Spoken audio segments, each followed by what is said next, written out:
It's DTS32, and the Bungie update told us something's happening with Strike's new in-game rep counter. All this and more coming up.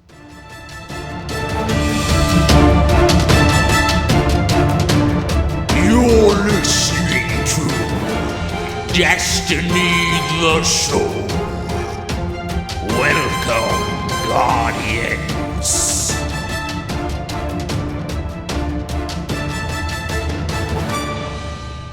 What's up, everybody? My name is BBK Dragoon, joined as always by the awesome Ditty. How are you doing this week, man? Oh, drop that line.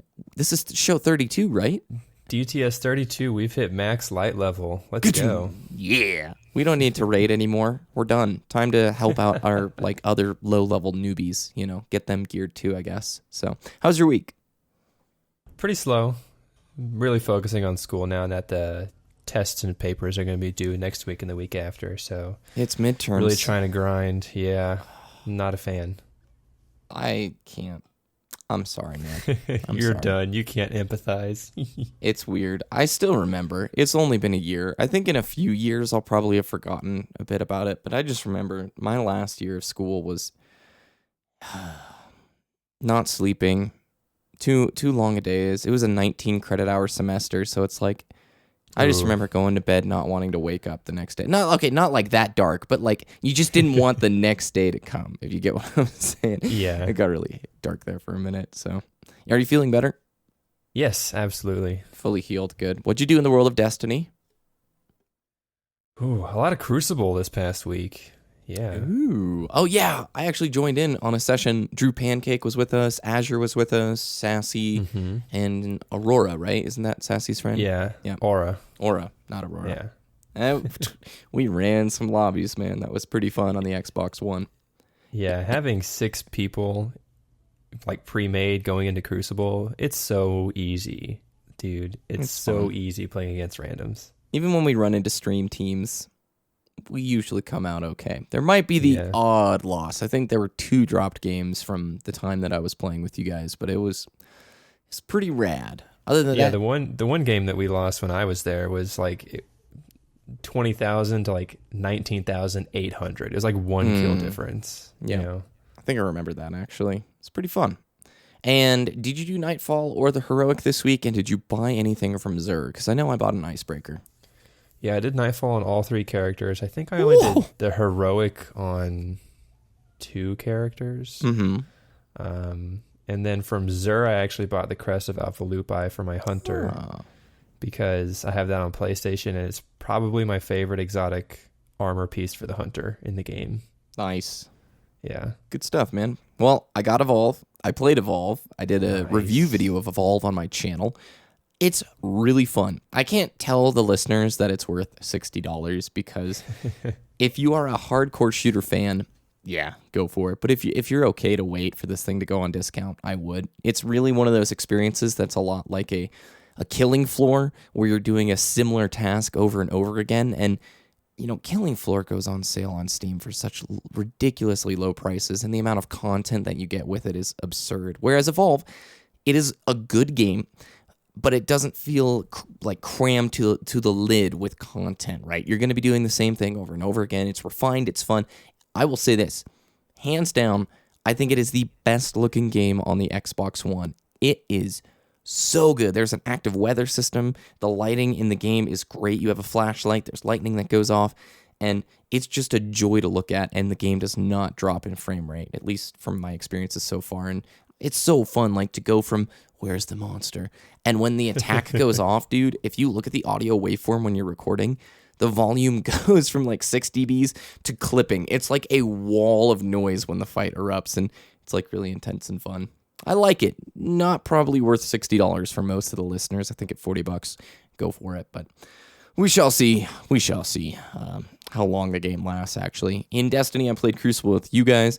And then last night I was on with Sassy, and we do stupid stuff. We were in a rock strike, and we just went a totally different direction on Venus instead of killing the Archon Priest, and tried to do a super through a hole. There was a rock gap, and we were trying to use the Titan super to fly through it like Superman. People would join in, because it was just me and him in the playlist. People would join, show up, be like, "What are you doing?" And then just leave. So, cool story, bro. I know. Let's get into the news.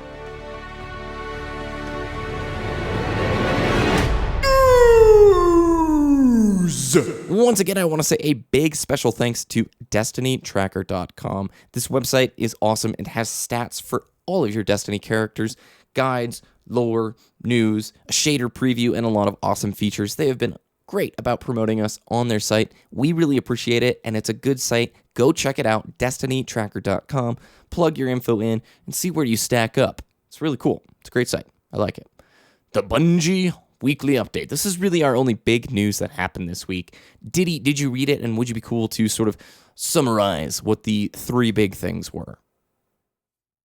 Yeah, so Bungie is adding in a little bar to view your reputation, your faction reputation, without actually having to go to the faction vendor in the tower. You can check it in your menu while you're in orbit, while you're doing a strike, while you're patrolling, while you're in Crucible, whatever. You can just pop it up and see how close you are to that next rank, and I think that's awesome. It's about time. Yeah, finally. And there's a little GIF of how it works on the Bungie update. It's actually really cool. You just mouse over it, and then you just drop down, and it shows everything. I don't think there's obviously not a spot for Queen's Wrath, right? Not yet. I don't think that there was, in the GIF at least, I don't think there was a spot for Iron Banner, and hopefully they'll add those in, because it would be nice to see those reputations as well. Maybe they show up during the week of the event. You know, if you think about it, Iron Banner rep resets every event. That's what I'm thinking. Yeah, that's what I'm hoping, at least. You know, I want some more PvE events so badly. I love Iron Banner, don't get me wrong, but like even if they brought back vanilla Queen's Wrath at this point, now that I'm geared and have stuff, like I think it'd be fun to go do these challenge missions where it's like, he meleeed me and I died, I'm done. You know, that was kind of my whole deal. This is nice because I don't actually have to go and talk to my quartermaster to see where my stinking reputation is, if I've actually gotten enough for a commendation or how close I am. This is a nice deal, and in the update they note that this is just one of many things that are coming to the UI throughout the next few updates. This is one that's going to make its way into patch 1.1.1, which is coming sometime in February, which is a pretty cool deal. Also, Doubles is back. I think that was the second piece of news, right? Yeah, Doubles was this last week, and the quitting is still a big problem. Yeah. So I really wish that they would implement some type of quitting penalty for Doubles, because Sassy and I played one game of Doubles, and like one of the other guys quit halfway through, and it was just this one guy running around trying to beat Sassy and I, and like that wasn't going to happen. No. And you guys are bored. He's bummed. It doesn't work out. Yeah, we actually had a dance party in the middle of the game because we were like, Sassy was dancing. He walked up to Sassy, and then I walked up, and then I saw him switch to his like heavy weapon or special weapon or whatever, about to kill Sassy, and then I just shotgunned him in the face. Nothing, like, it's all for love, right? Yeah, exactly. I'm trying to find what it said about strikes. They're at the end of like one of the paragraphs, which I can't find right now. It tells us like next week we're going to be talking about, I think, strikes or something like that. Give me a second and I'll totally find it. Thanks for playing, thanks for sharing, and thanks for waiting patiently for the next game update. We're excited to tell you about what it holds in store for strikes next week. There we go. Thank you. Perfect. Where was that? Is that the... Oh, it's at the very bottom of the update. Yep. Okay. Yeah. After all the like, here's the sweet videos of the week and stuff. So strikes. We don't get any news for this until next week, but let's play Captain Speculation. What do you think could be happening to the strikes to sort of give Destiny a little boost as we go through the mellow months until House of Wolves? I hope they add a playlist where they have burn modifiers, or a match-made Nightfall playlist. Yeah, that would be nice, I think. But other than that, I don't know what they could do. I think it'd be funny if they switched bosses, or if you could have multiple. So let's say you're doing Fogoth on Venus. Well, this is actually coming from one of the Twitters or the tweets that I'm going to read. Somebody was saying Team Doubles, like the playlist would be better if there were bosses on the map, and if you killed the bosses, you got a buff. So he was saying like if you're playing doubles and you guys kill Atheon, your team gets a buff in Team Doubles. So I'm thinking it'd be really funny if you're doing like the Mars strike, you get to Valis Tariq, and there's like two Valis Tariqs, or like you said, Fogoth just like walks into the fight midway through, and you're just like, what? I think the technology is definitely there for them to put Fogoth in some of these areas or move some of these bosses like, oh, I think that's the Nexus. And then he says it again and another Nexus drops down. Just something silly that we're not expecting. Almost like, remember when they did the Halloween thing and we got the jack-o'-lanterns and the weird crow effect?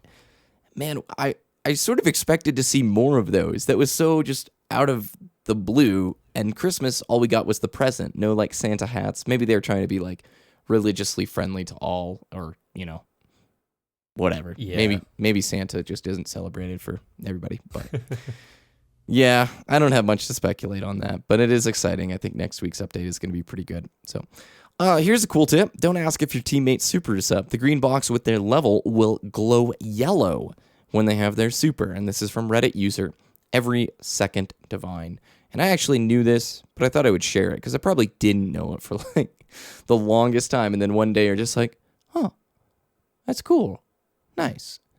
We also have a link to an additional Nexus cheese spot. If you guys are doing the Nexus, there's plenty of places from which you can cheese it. Now, you use this already, right? Yeah, this is a spot that I always used. And what's different, well, I guess not different, what sets this spot apart from all the others is that you don't have to worry about the ads. You only have to worry about the splash damage from the Nexus itself. And since this last week was void damage, it's actually really difficult to stay safe up there because 2 blasts from that thing and you're dead, And it's super scary to use. And if you're trying to solo it, the Nexus only focuses you. So it's kind of hard to use that one spot when it's void burn. But it is very useful. I always use it. Even if I'm just doing a rock strike, I'll sometimes just jump into that spot just so I don't have to worry about the ads. Yeah. Well, good. John Ryan moves to Bungie to be their new editor/lore master. So there was a tweet this week from John Ryan, who was one of the lead story writers for Guild Wars 2, and he has left ArenaNet to work with Bungie on Destiny, and he's announced through Twitter that he is going to be their new editor/lore master. Now, Ryan previously worked as a writer not only for Guild Wars 2, but MSNBC.com, Microsoft Game Studios, MSN Games, and Xbox Live. Now, a lot of folks are excited about this because they think any improvement to the Destiny story is a big deal, which is nice, and from what I understand, the lore in Guild Wars 2 is pretty good. So this is kind of exciting, right? Yeah, any improvements to the story is a good in my book. As long as they don't force him to write more Grimoire cards, right? Total waste of potential. And hey, I wrote 50 new ones. Pretty cool, right? We're going to make it so you can read it in-game. And it's like, no, don't do that. Bungie's going to create a card game from all the Grimoire cards, I swear. It's the new Hearthstone, guys. Here we go. It's just like super boring and lore. Every card is like just a wall of text, and it's like, I'm playing the lineage of the Cabal. And I think we're on to something actually there. That's pretty good. And that's all the news that we have for this week. Like I said, sort of a light one. Let's hop into the topic. This is your ghost, Miranda. And when I'm not out helping Guardians, I'm listening to Destiny the show. So the topic, as requested, oh my gosh, I can't talk. The topic today is the Wild. This was requested by Sassy. We've talked about the Wild, me and him, when we've been playing Destiny before. We glitched out of the map and got all the way back to the very starting zone. When like the game starts, you're dead, your ghost revives you, and you look around, and there's all these dead cars, and you've got Fallen who are coming in to get you, and you've got to get inside the walls, inside the Cosmodrome to find a ship. Well, that starting zone, when you look out into the distance, you see mountains, you see this highway that's been abandoned, just full of cars, like something really bad happened, like everybody got nuked or whatever.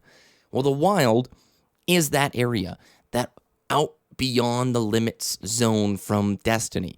And Sassy and I have talked about what we'd like to see from an area like the Wild, where there's this big, sprawling, huge play space, okay? Not like what we're used to in the patrols, larger than that, and not funneled through routes. Because if you look at, patrols right now, when you start, you basically go left and then right. It's a lot of forks. It's not this large open space area that you can explore. The concept that me and Sassy settled on was the Wild is full of dangerous enemies, large-scale monsters, almost like mini-bosses. You're given bounties from the tower to go out and kill certain bosses. But the caveat here is, if you die when you're in the wild, you lose your equipment. Also, you can't go to orbit from anywhere within the wild. You have to reach relay stations. So that forces the player to have consequence for their action. And you can go out into this huge, large-scale space. Think of kind of like Monster Hunter, if you've ever played that game. And you go out, you try and tackle these high-difficulty enemies, and there's risk-reward. What do you think of this?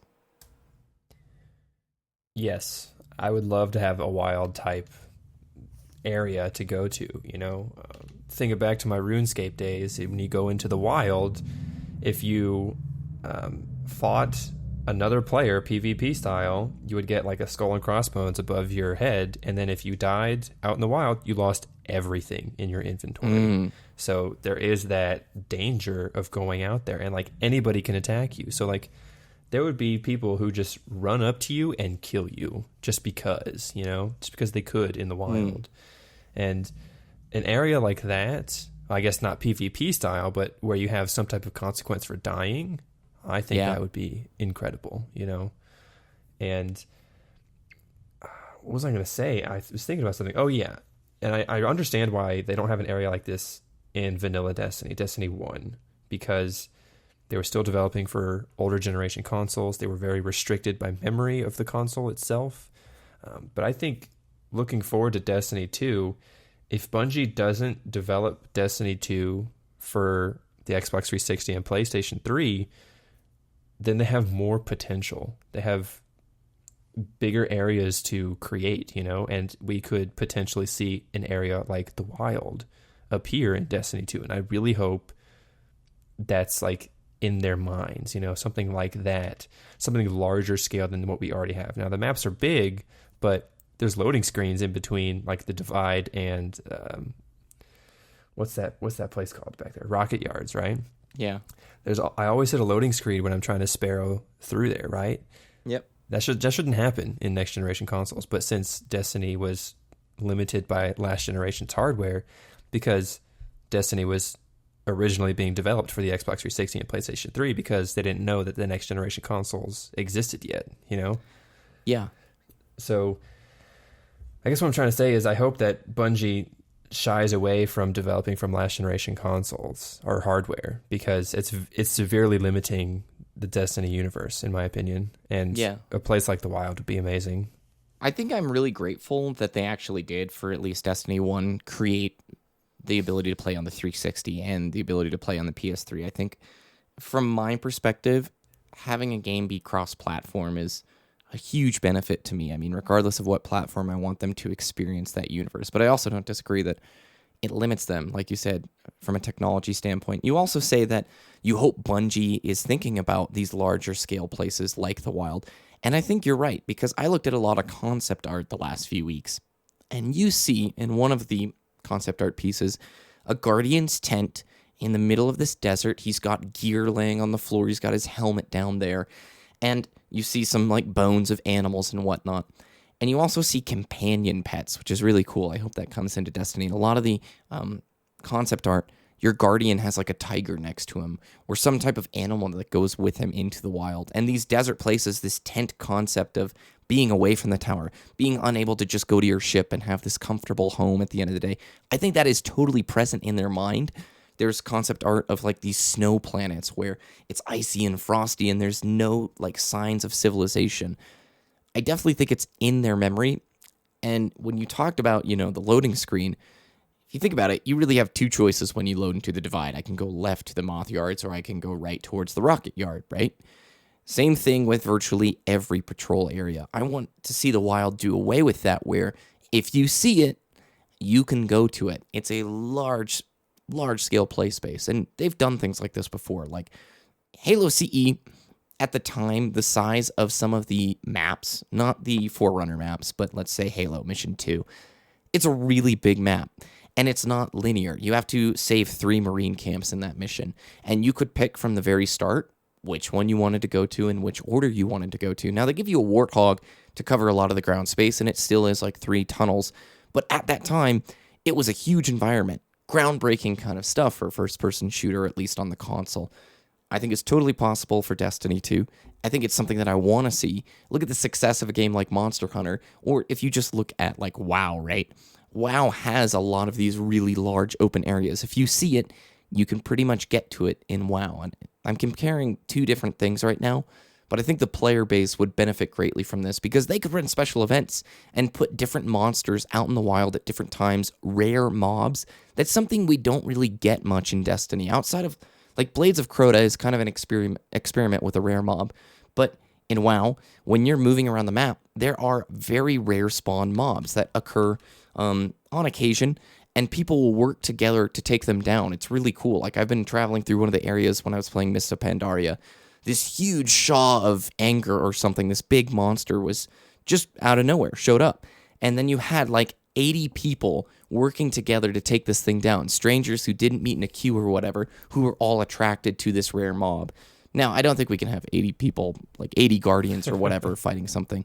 But still, it gets me excited. As you can tell, I talked like a mile a minute. So overall, I think they could do it. I'd like to see what they could do. Closing thoughts.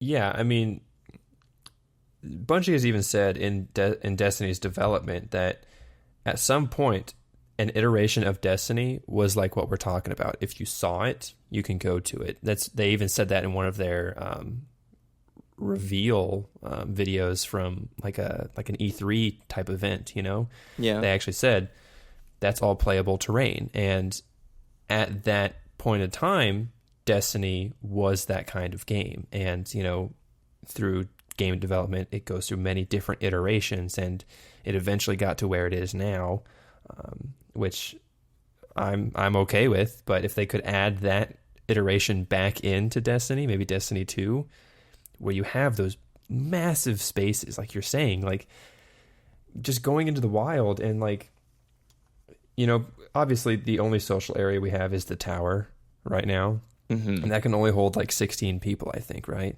Mm-hmm. I would be okay with a wild with maybe only 16 or 32 people, in an instance. And it's just a bunch of random people just walking through the wild, and all of a sudden a Fogoth appears in the middle of like a public event style, know? Yep. It would be like a strike boss, not like the weak tanks we have in public events right now in the patrol areas. Like an actual strike boss that is very difficult to take on by yourself, and you need people to come in. And then you just have like this massive 32 people just going in on this one strike boss. And yes, please, that would be amazing. Now, one thing that you said when we first started talking about this is when people enter this area, they lose their gear. Is that stuff that they've picked up along the way, or stuff that they already have equipped? Because I think losing stuff that you've worked so hard to upgrade and everything, that would be not very good. Oh, I agree. Yeah, no, to clarify, if you're out there farming an enemy, like in the wild, and if you pick up engrams and items from the wild, they would be items specific from the wild, right? Not the gear that you have equipped that you've worked so hard for, but let's say engrams that you haven't decoded yet. Wild items require decoding, so you wouldn't get like an awesome item or whatever. Like a red engram, Exactly. And it would be like a new color. Yep. And if you die, you drop those engrams from the wild if they haven't been decoded yet. And it just puts on it risk between checkpoints, right? It doesn't mean that, you can't get out of there. But I think if you have relay stations where it's really hard to communicate with your ship unless you're at the specific point, you put consequences, and that adds value. Okay, coming from Dark Souls operates fully off of consequence, risk, reward kind of a play. And it makes success feel valuable. And you don't get that same value if death doesn't have any weight to it or any merit. I'm not saying make the players upset or frustrated, but I think your idea of a red engram is perfect because, no, if you lost, I wouldn't go in there ever if I lost my gear when I died. But if I'm killing mobs, I got a couple of red engrams and we try and beat this Fogoth or this random monster that's out there, and we lose, that is punishment. There's value. It makes that strike boss feel more vicious, or it makes that enemy feel more deadly, and it makes me want to go back out there and beat it, basically. Exactly. And when you're talking about, like, orbital communication is not a thing unless you're in a specific relay area. Like, you could like hop, jump, skip, whatever. I don't know what I'm trying to say. Like you have different relay stations throughout the wild in different locations, right? And you have to find them to be able to go back to orbit. That would be cool. Yep. I think it adds a nice layer to it. We would love to know what you think. So tell us your thoughts on the wild at Destiny the Show on Twitter. Speaking of which, it's time for... It came from Twitter! Our first tweet this week comes from JP Thy Sing, and he says, "Hey guys, I might be the newest member of the group and clan, but I love the show. Thanks for making my drives that much better." You're welcome. I might have read that last week. No, I totally didn't, because I looked at the date. Awesome. Thank you at Destiny Track for tweeting us out again. That is the Twitter for Destiny Tracker. You guys should definitely follow them. At MP Shiri said, "That mask is sick." And she was referring to the thumbnail of the YouTube version of Destiny the Show, in which I used a picture of the new Hunter helmet. That is the new Vanguard Hunter helmet. It looks pretty good, I think. At M Webster 1991 says, "Hey guys, maybe in House of Wolves, the weapons may change colors depending on upgrade paths instead of weapon shaders." What do you think about that, Ditty? That'd be pretty good. Yeah, so you can differentiate what style of gun or weapon they're using. Yeah. That would work. You could look at it and see, he went for that. Cool. At Indio Techno, guys, thanks for the shout out for at Destiny Mythos giveaway. No problem. At Lady Laserface, you guys have awesome names. With regards to gear longevity, do you think adding set bonuses for equipping raid gear could also help them stay relevant? Now, I think what he means is, if you're wearing a full set of VOG gear, do you get a bonus for wearing a matching set of gear? What do you think about that, Ditty? Yes, I think that would be good. So, like, yeah, absolutely. Because they wouldn't even have to add upgrades for older raid gear. Like, if as long as you have that full set of raid gear, you just become max light level. Something like that. That would be amazing. I think that would be, yeah, absolutely. I'm on board. At Louis J, posted your podcast over on DTR. Listened to it yesterday. Very good show. Thank you. Also, welcome all the new followers. We had a lot of growth this week. We always appreciate it. At This Gamer Says, "Great show, guys. What do you think of having a one-time-a-week trading system? A player can only trade one item a week." I'm going to say I don't really like that idea, to be honest with you, man. I don't want a quota to be put on it. I think it's creative, but, I'm curious what Ditty thinks. If there's trading in the game, it would have to be a vendor, in my opinion. It would have to be, like, someone who's there every single day. Because, I don't know. I just think limiting it to one day a week because, I don't know. Because I think it means like once a week. Like you can trade one item a week, not a specific day like a Zur showing up, but like if you could only trade one item a week, which I don't really like that. Well, then what would be the point of trading then? You know, because there would be so many uneven trades going on, and Bungie would try to make trading fair if they ever implemented it into the game. Because like you would get level 32 people talking to a Christmas noob saying, "Hey, you give me your Vex Mythic class and I'll give you this green engram, whatever." And like, that wouldn't be good. Yeah. No, I don't think so. Trading's hard, man. We've talked about it before. It it's gets so hard quick to balance. It's so hard. This type of game, man, I want it, but I don't know how to do it right. At I'm Sassy, homeboy of the show, says, "Boom, 100 raids completed, boys. Never had more fun playing." So that's just his main character. He has more raids on his alts, too. So congrats, man. At J Classic, I hope I said that right. "I wish you guys were on the 360. 16 measly completions." And it's a picture from his legend showing only 16 activities cleared. Dude, hop on our Destiny the Show clan and talk to people because there are 360 players there. And if that doesn't work, go to destinytracker.com, click LFG at the top, and you can find plenty of players for your platform doing all sorts of activities. So there is hope, my friend. At Liam Dean Savage, "Listening to the best podcast on the interwebs. Destiny the Show." Thank you. At Theron Sniper says, "Boss fights in multiplayer, kill Atheon to end the game, get more points for killing, and have more damage because of a second boss." I think he was talking about doubles. Let me click and see. Yeah, he was responding to what would you change about Destiny's doubles playlist. That's the tweet I was talking about. Could you imagine that, Ditty? Atheon just showing up in a doubles match. That would be hilarious. He's like the golden snitch of the doubles match. Yeah, like, Oh, I don't know. I find it really funny. So, at Hector7265 says, build exotics glass house equals 100 plasteel plating, 3 exotic shards, 10,000 glimmer, maybe. And I don't know what in reference that is to, because when I click it, I can't see what tweet he was responding to. So, sorry. Context is helpful sometimes. At 1997, Radloff says, BBK Dragoon, you used to be my mentor for Terran and StarCraft 2. Your vids got me to Plat. Awesome to see you're doing Destiny now.